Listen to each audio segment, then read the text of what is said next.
Ngerti nggak maksud gue? Gue harus bilang sama diri gue sendiri, you have to be fair, Panji. Lu nggak bisa menilai seorang menteri dari perangainya. Lu harus menilai menteri dari kebijakannya dan dampak kebijakannya dan fleksibilitas dia untuk mencoba untuk mengubah sesuatu yang dia udah katakan.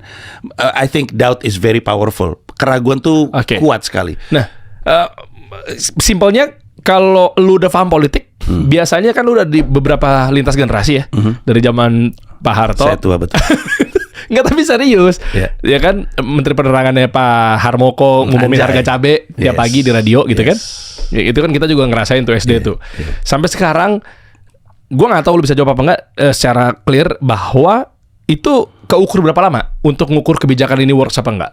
Biasa berapa lama sih? Menteri-menteri yang sudah pernah ada dia statement, habis itu oke, 3 bulan gue tunggu ya. Lewat dari 3 bulan gue hajar di panggung stand up, misalnya begitu. Ada hitungan-hitungan eksaknya nggak sih?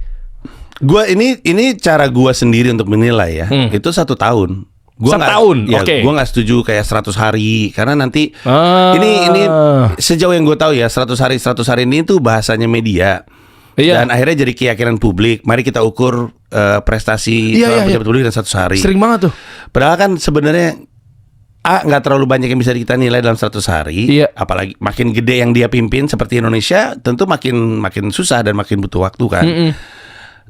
Lalu B itu akan membuat pejabat publik ini nyarinya quick wins. Jadinya nyarinya yang kemenangan-kemenangan kecil dan gampang yang ada di permukaan. Bagus lagi nih. Dan itu yang gua khawatirkan. Dan itu yang sejujurnya agak kelihatan dari Pak Prabowo. Apa yang beliau katakan tuh kayak tusun Pak untuk ngomong kayak gitu.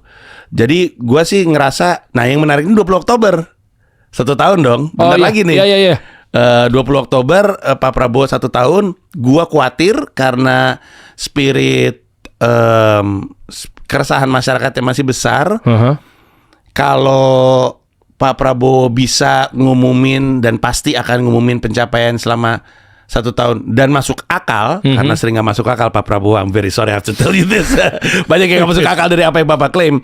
Mungkin publik akan santai, tapi kalau nggak, publik ngamuk lagi, gue khawatir ya. Makanya jika kalian suka dengan konten ini, jangan lupa subscribe, like, share, dan komen.